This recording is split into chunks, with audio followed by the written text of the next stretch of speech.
च्या या pensioners day या कार्यक्रमाच्या निमित्तानं जामखेड तालुका पेन्शनर्स यांनी हा कार्यक्रम आयोजित केला आणि या कार्यक्रमासाठी माझ्याकडं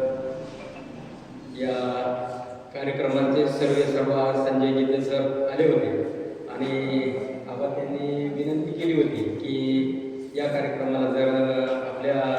जामखेड कर्जतचे भाग्यविधाते माननीय प्राध्यापक राम शिंदे साहेब यांना इन्व्हाइट करायचं, परंतु त्यांच्या दैनंदिन व्यस्त कार्यक्रमामध्ये राम शिंदे साहेबांना काही उपस्थित राहता आलं नाही आणि हा कार्यक्रम लांबत जाऊ नये म्हणून संजय गीते सरांनी शेवटी आज हा कार्यक्रम आयोजित केला. या कार्यक्रमाच्या निमित्तानं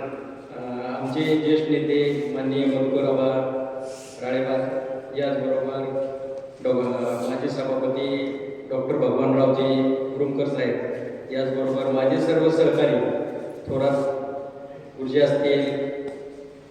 केंद्र प्रमुख आणि विस्तार अधिकारी भानुदास रोडे साहेब असतील, याचबरोबर चव्हाण साहेब असतील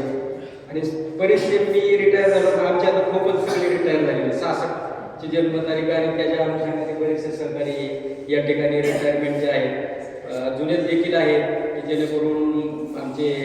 ज्योतिक्रांतीचे संचालक वैष्णवदादा असतील, याबरोबर सर्वदेव गुरुजी असतील आणि ज्योतिक्रांतीचे दुसरे संचालक अनिल आव्हाड सर असतील, असे सर्व जुने आणि आमचे ज्येष्ठ आणि नवीन सहकारी सर्वजण या ठिकाणी उपस्थित आहेत. या पेन्शनरांच्या समस्या जर म्हटलं तर आताच डॉक्टरांनी सांगितलं की पंचायत समितीमध्ये सुद्धा तरुण रस्त्यांचे क्लार्क, कॅशियर वगैरे असतात सर्व, आणि पेन्शनर माणूस आला की याची काय कटकट बाबा, अशा प्रकारचं चेहऱ्यावर त्रासिक चेहऱ्याने हिडीस केलं जातं आणि हिडीस केल्यावर माणसाच्या इतक्या दिवस केलेल्या सेवेला हेच का फळ तपाला, अशा प्रकारची भावना पेन्शनरच्या मनामध्ये निश्चितच राहते आणि मग त्या दृढमुख होतो. घरी पण बरेचसे नातवंडात जरी खेळायचं असलं तरी त्यांच्याही संसारामध्ये लुडबुड केलेलं त्यांना सुद्धा आवडत नाही आणि मग आरोग्यसंपन्न जीवन जगण्यासाठी माणसाला आरोग्यसंपन्न जीवन जगण्यासाठी व्यायाम, त्याचबरोबर सुखसमाधानासाठी ईश्वराची प्रार्थना, अशा प्रकारच्या आध्यात्मिक क्षेत्राकडे सुद्धा माणूस वळणं साहजिक आहे आणि गरजेचं पण देखील आहे. या अनुषंगाने खरं पाहिलं तर पेन्शनरनी मी असं म्हणेन की आता मी सुद्धा रिटायर झालो, पण रिटायर होत असताना देखील आपण आपल्या समाजाप्रती काहीतरी देणं लागतो आणि ते शेवटपर्यंत देणं लागतो, हे आपण जाणीव ठेवली पाहिजे आणि म्हणून आपण समाजासाठी काही ना काही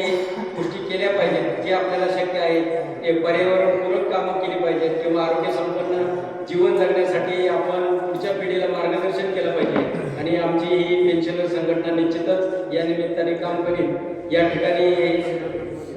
माझं तर कर्तव्यच आहे, कारण मी सुद्धा पेन्शनर आहे म्हणून या ठिकाणी येण्याचं माझं कर्तव्यच आहे. या ठिकाणी मी आलो, या संघटनेने माझं आदरातिथ्य केलं त्याबद्दल देखील मी सर्वांचा आभार मानतो आणि पुन्हा एकदा या पेन्शनर्स डे निमित्त सर्व सेवानिवृत्तांना शुभेच्छा देतो आणि थांबतो. धन्यवाद. धन्यवाद जरी साहेब. आताच या ठिकाणी आजच्या या कार्यक्रमाला आवर्जून उपस्थित असलेले राष्ट्रवादी काँग्रेस पक्षाचे शरदचंद्रजी पवार पक्षाचे तालुका अध्यक्ष विजयसिंह गोलेकर साहेब यांचं या ठिकाणी आगमन झालेलं आहे.